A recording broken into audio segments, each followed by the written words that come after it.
he'd already be on the phone with you. But there's a battle happening inside of him. One part of him wants nothing more than to be near you, to talk to you, to be in your life in any way possible. But then there's the other part, the part that's terrified, the part that whispers, if you reach out, you're exposed. If you show her how much you want her, you lose power.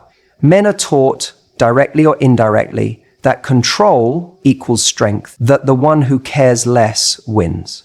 And for some men, that lesson is so deeply ingrained that even when they desperately want to reach out, they stop themselves. Not because they don't care, but because caring too much feels dangerous to their sense of self. It makes them feel weak, vulnerable. And vulnerability, that's a risk they don't know how to take. Now you might think, but why does he have to see it as weakness? If he likes me, why wouldn't he just act on it? Because for a lot of men, showing how much they care feels like handing over control. It's like stepping into the unknown with no armor. And the truth is, many men haven't learnt how to be strong without their ego protecting them. They haven't learnt that real confidence isn't about withholding affection, it's about having the courage to express it. So instead, he plays this internal game. He convinces himself that if he waits long enough, maybe you'll reach out first. Maybe you'll be the one to close the gap so he doesn't have to risk his pride. Or he tells himself that if he keeps his distance, his craving for you will pass. That if he ignores it long enough, the feelings will go away. But here's the kicker. They don't. That desire stays. It simmers. It lingers. And yet his ego refuses to let him act on it. And this is where so many women get caught in a painful loop. You feel his energy. You sense that he wants to reach out, but he doesn't. So you start questioning yourself. Did I do something wrong? Does he not care enough? Maybe if I just gave him a sign, he'd feel safe to make a move. But that's where you have to be careful. Because the moment you start taking on the responsibility for making him feel safe enough to act, you start negotiating against your own value. A man who truly values you isn't going to let his ego stand in the way of showing up for you. He's not going to play games with his own feelings just to maintain an illusion of control. When a man is truly confident, he won't see his emotions as something to suppress. He'll see them as something worth acting on. And that's the kind of man you want. Not the one who is so trapped in his own ego that he convinces himself it's better to suffer in silence than to risk showing you he cares. So what do? Do you wait? Do you send that message? Do you give him just a little nudge so he feels like he has permission? No. You let him figure it out. Because a man who is held back by his ego isn't a man who is ready. If he can't push past his own pride, then he's not capable of the kind of relationship you deserve. What you do is you stay in your power. You recognize that his silence is not a reflection of your worth, but of his own internal struggle. And you don't lower yourself to match his energy. Because the kind of love you want, the kind of love that's real, that's mutual, that's built on strength and respect, doesn't require ego games. It requires courage. And if he doesn't have that yet, then he's just not there yet. And that's not your problem to fix. You ever notice how some men act like they have it all together, but the moment emotions get involved, they disappear? It's not because they don't feel something for you. In fact, it's often the opposite. When a man craves you deeply, when you have a hold on his mind in a way that he can't shake, that's exactly when he pulls away. And it's not because he doesn't want you, it's because he's terrified of losing control. Men are taught, whether consciously or unconsciously, to be in control of their emotions, their careers, their ambition. There's an unspoken rule that needing someone too much is weakness, that vulnerability is dangerous. So, when a man finds himself craving you to the point where his thoughts circle back to you every time he's alone, when your presence starts dictating his mood, when the mere thought of losing you sends a pit into his stomach, his first instinct isn't always to move towards you. Sometimes it's to pull back. Because stepping toward you means stepping into the unknown, and the unknown is where control is lost. The truth is, most men like to feel like they are leading in their lives. They like to feel like they are choosing, not being chosen. But the moment he starts to crave you, the moment he realizes you have a power over him, it starts to feel like he's no longer in control. And that is terrifying. He knows if he reaches out, he's exposing himself. He's showing his hand. And what if he does? And you don't reciprocate with the same level of intensity? What if you have the ability to hurt him? What if he goes all in and you change your mind? This isn't just about romance. This is about survival. His instincts are telling him, stay in control. Don't let someone else dictate your emotions. Don't risk being the one who cares more. And so he holds back. He tells himself, if she wants me, she'll come to me. He convinces himself that if he just waits long enough, maybe the craving will subside. Maybe he'll get over you. Maybe you'll fade into the background like a passing thought. But here's what he doesn't realize. Resisting the urge to reach out doesn't make the craving go away. It only intensifies it. It only makes the tension greater. He fights the impulse, thinking it's a form of strength, when really it's a form of avoidance. But here's where it gets even more complicated. The longer he resists, the more he starts to believe his own act. He starts to frame the story in his mind in a way that protects his ego. Instead of admitting to himself that he's avoiding you because he's afraid of what he feels, he convinces himself that maybe he just doesn't need you that much. Maybe you're not the right one. Maybe, if it were truly meant to be, it wouldn't feel so vulnerable, so scary. He rationalizes his fear into logic. And once he does that, reaching out to you feels even less likely because now he's built a whole case in his head about why he shouldn't. But deep down, late at night, in those moments when his guard is down, when he's scrolling through his phone thinking about whether or not to text you, when he hears a song that reminds him of you, when he catches himself replaying the way you laughed at something he said, those are the moments when the truth seeps in. He craves you. He wants you, but he's afraid to want you too much. And this is where a lot of women get caught up in the wrong question. You start asking yourself, if he wants me, why isn't he reaching out? But that's not the real question. The real question is, why are you waiting for someone who is too afraid to step into what they truly want? Why are you putting your power in the hands of someone who is still wrestling with their own fears? Because a man who is truly ready, a man who isn't afraid to lose control in the right way, won't let his fears dictate his action. He'll take the risk. He'll reach out. He'll step up. The reality is, control is an illusion. Love, connection, real chemistry, none of that exists in a space of control. The men who try to fight their feelings, who try to suppress their desire, who refuse to reach out because they're afraid of looking weak, they're not in control.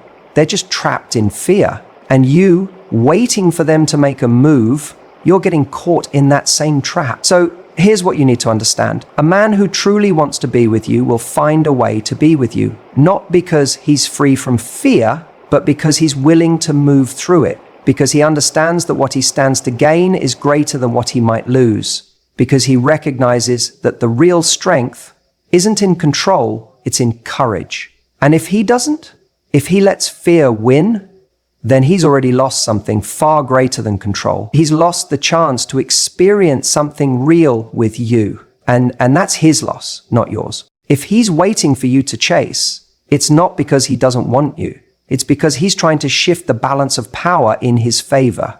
See, attraction isn't always about who desires who. It's often about who is willing to take action on that desire.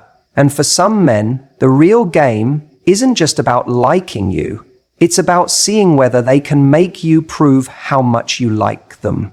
It's a dance of control, of positioning, of ego. If he senses that you're interested, that you feel the spark, he might sit back and think, let's see how much she's willing to do for me. Let's see if she'll text first, if she'll try to win me over, if she'll keep the conversation going. And the moment you take that bait, the moment you step into that dynamic where you start chasing, something shifts. The power tilts. And suddenly, instead of being on equal ground, you find yourself constantly trying to get his attention, to keep him engaged, to figure out what he wants. The irony? He probably does want you. He probably thinks about you, wonders about you, maybe even checks your social media, seeing if you're doing just fine without him, but he won't reach out. Not because he doesn't crave you, but because he wants you to feel his absence so deeply that you're the one who gives in first. Now, let me ask you something. Do you really want to be in a position where you have to prove your value to someone who already knows your worth? Because that's what this game is really about. It's not about love. It's not about chemistry. And it's certainly not about destiny. It's about control. It's about one person deciding that they'd rather be the prize than the pursuer. And the moment you play into that, you reinforce the idea that your attention is something he can just sit back and wait for. But let's flip the script for a second. What happens when you don't chase? What happens when you don't reach out first? When you don't play the role he's expecting you to? That's when things get interesting. That's when you find out whether he was truly interested in you or just in the feeling of being wanted. If he actually values you, if he genuinely craves you, then your absence will not go unnoticed. He'll feel it. He'll wonder why you're not the one filling the silence, why you're not the one making the effort. And if he never reaches out, then you've already won, because now you know he wasn't interested in you as a person, just in the validation that your pursuit would give him. I see so many people stuck in this cycle, waiting for someone to act, hoping that silence will break, analyzing every little interaction, every text that comes late or not at all, as if it holds some hidden meaning. But the truth is simple. If a man truly wants you, he'll make it known. Period. A man who genuinely values a connection doesn't sit back and risk losing someone amazing just because he wants to be chased. He doesn't let pride get in the way of reaching out. He doesn't play games when he knows what he wants. So if he's not calling, if he's not texting, if he's not making a move, despite how much he craves you, the real question isn't why he's doing it, it's why you're still waiting for him too. You ever wonder why someone can want you, crave you, and yet still not reach out? It doesn't make sense, right? You feel the energy, you sense the pull, and yet silence. No call, no message, nothing. And it leaves you questioning. If he wants me so badly, why isn't he doing anything about it? Let's talk about the thing no one likes to admit. Baggage, the past, the weight of unresolved emotions. Because sometimes it's not about you at all. It's about everything he hasn't dealt with yet. Here's what happens. He meets you, he feels something undeniable, and for a moment he thinks, this could be different. Maybe you awaken something in him that he hasn't felt in a long time, maybe ever. But instead of stepping into it, he hesitates. Not because he doesn't want it, but because wanting it brings up everything else. Past heartbreaks, failures, disappointments, fears, the things he thought he had buried suddenly rise to the surface. And instead of facing them, instead of acknowledging them and stepping forward, he retreats.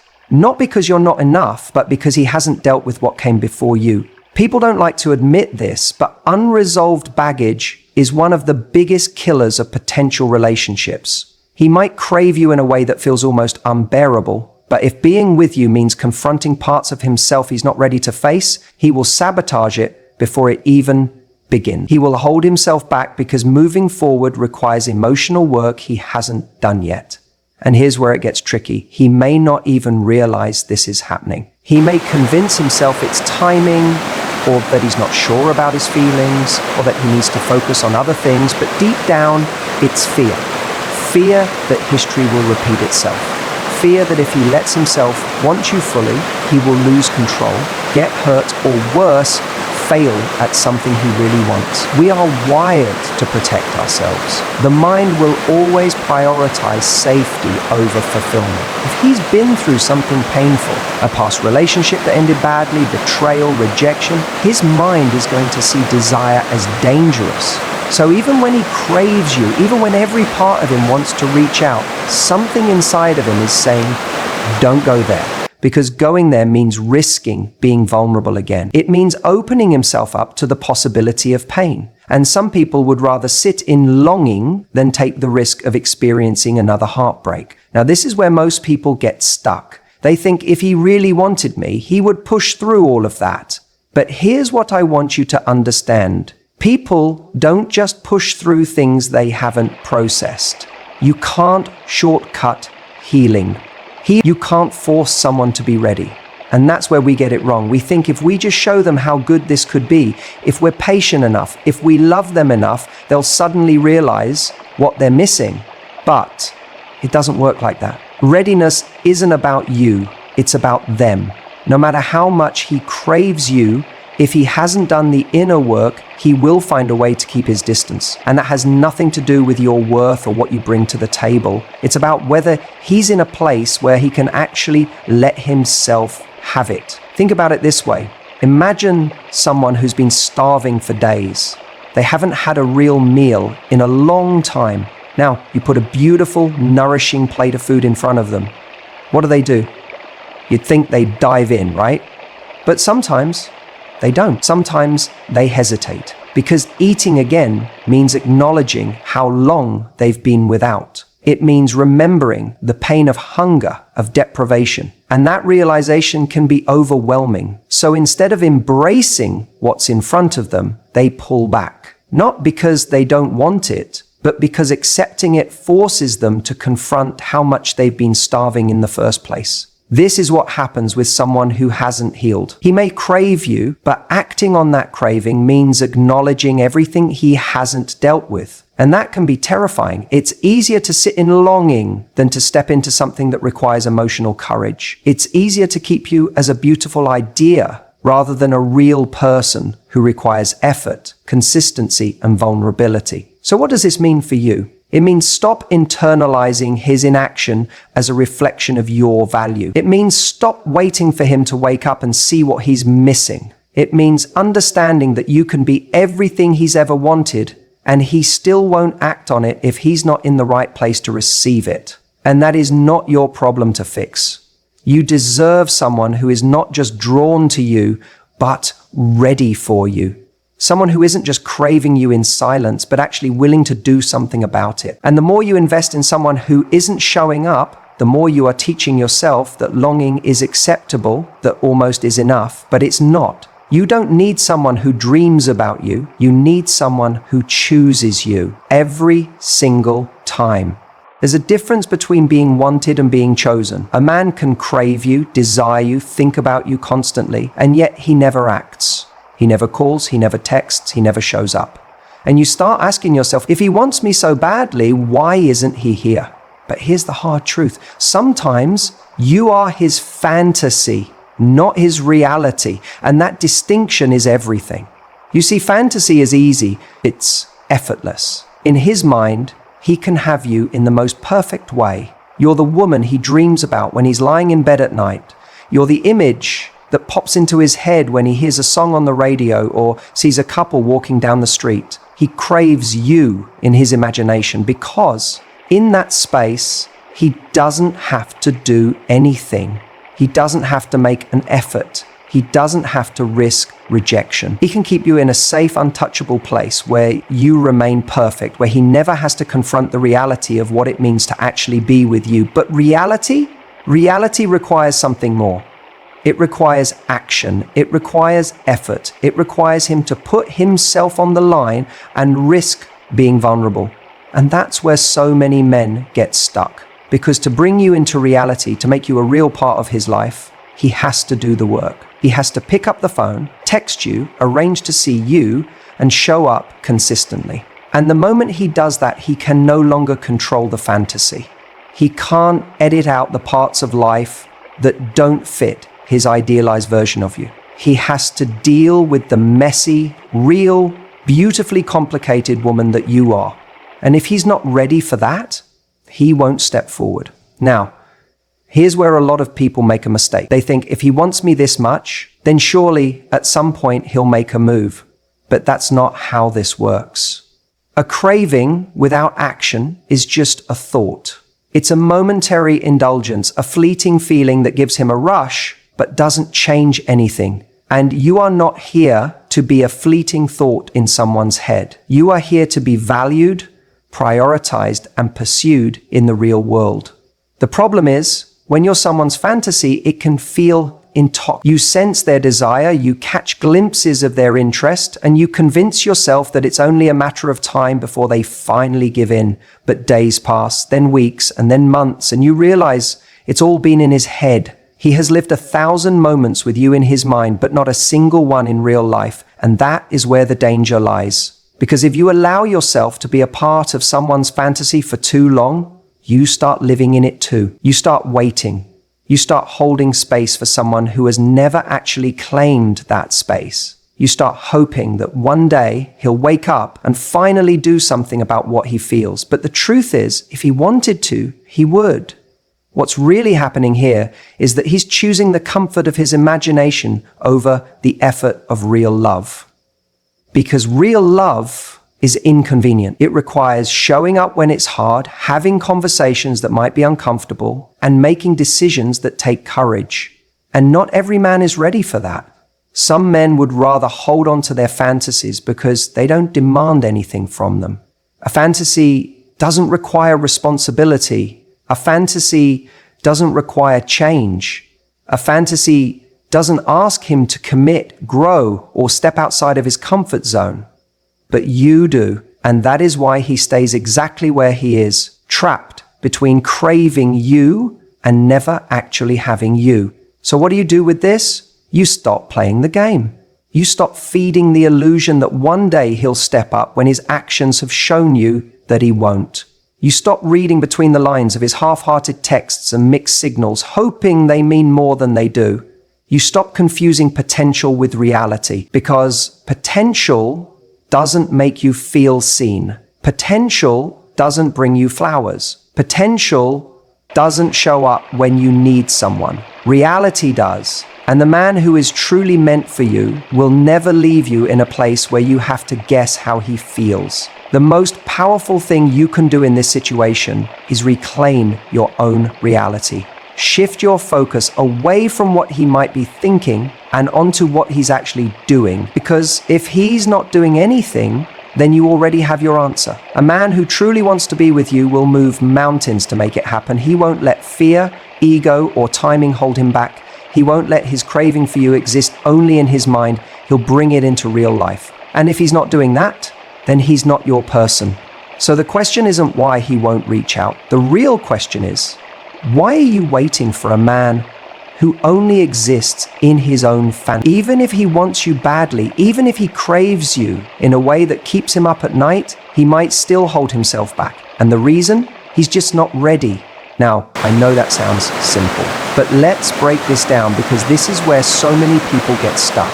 Waiting for someone who has already made a decision, even if it's not the one they'll admit to out loud. A man can feel intense attraction for you.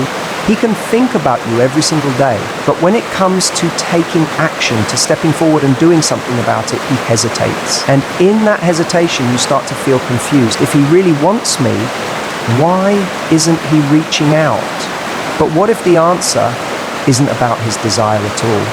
What if it's about his capacity? Wanting and being ready are two different things.